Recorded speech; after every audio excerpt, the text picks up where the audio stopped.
प्यारे दर्शकों, चैनल पर आप लोगों का स्वागत है। आज मैं आप लोगों के सामने एक नई वीडियो लेकर आया हूँ। आज का विषय है मन के पापों से कैसे बचा जाए।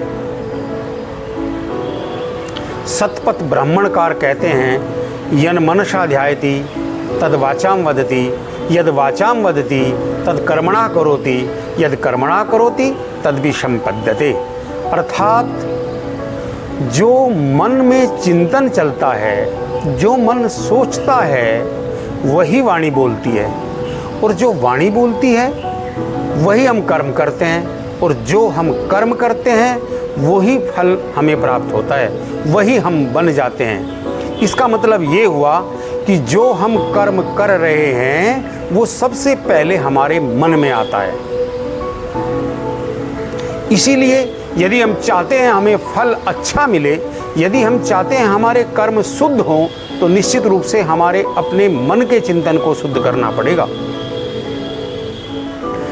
मन के पाप कौन कौन से हैं? मन के पाप है चोरी, डाका, अहिंसा, छल कपट, व्यभिचार आदि मन के पाप हैं। महर्षि दयानंद सरस्वती जी महाराज लिखते हैं कि यदि आप ये जानना चाहते हो कि पाप क्या है तो पुण्य क्या है, तो मैं आपको एक तराजू देता हूँ। जिस कार्य को करने में शंका, भय और लज्जा हो, समझ लीजिए वो पाप है। और जिस कार्य को करने में निसंकता हो, उत्साह बढ़ता हो, हम दूसरों को बताना चाहते हो, हम चाहते हो ये बात हमारी पता चले, तो समझ लीजिए वो पुण्य है। अब बात करते हैं कि मन के पापों को कैसे समाप्त किया जाए, मन के पापों से कैसे बचा जाए।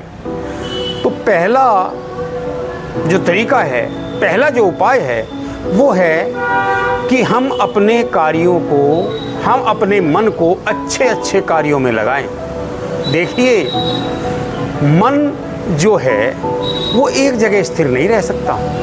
या तो वो अच्छे कार्य सोचेगा या वो बुरे कार्य सोचेगा।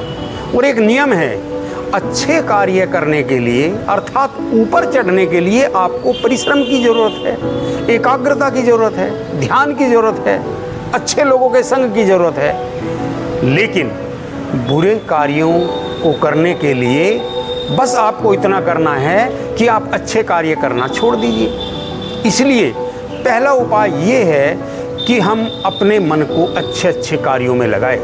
यदि हम अच्छे अच्छे कार्यों में लगाएंगे तो निश्चित रूप से बुरे कार्य हमसे अपने आप स्वतः ही छूटते चले जाएंगे। एक कहावत है, अंधेरे को कोसने से अच्छा है आप दीपक जलाएं। मन के पापों से बचने का दूसरा उपाय महर्षि पतंजलि जी महाराज ने योग दर्शन में लिखा है। वो लिखते हैं, वितर्क बाधने प्रतिपक्ष भावनम। अर्थात जब भी आप कोई बुरा कार्य करें तो उसका विपरीत सोचे, उसकी हानियों को सोचे। जैसे यदि हम किसी के प्रति हिंसा कर रहे हैं तो हमें सोचना चाहिए कि यदि यही हिंसा हमारे साथ हुई होती, हमें सोचना चाहिए कि हम इसके प्रति हिंसा कर रहे हैं, कल निश्चित रूप से ये भी बदला लेगा, तब क्या होगा। यदि हम किसी के साथ छल कपट कर रहे हैं, हमें सोचना चाहिए कि यदि कोई हमारे साथ छल कपट करे। हम किसी की निंदा कर रहे हैं, हमें सोचना चाहिए कि यदि कोई हमारी निंदा करे, और हमें पता चले कि अमुक व्यक्ति हमारी निंदा कर रहा है तो हमें कितना बुरा लगेगा। इसी प्रकार यदि हम किसी की चोरी कर रहे हैं, आप कल्पना करें, एक व्यक्ति की लड़की की शादी है, वो 15-20 साल से लगातार थोड़े थोड़े पैसे जोड़ रहा है और वो अपनी लड़की के लिए आभूषण बनवाने जा रहा है, और कोई उसका बैग छीन कर चला जाए, कितना जोर पड़ेगा उसमें, कितना दुख होगा उसे।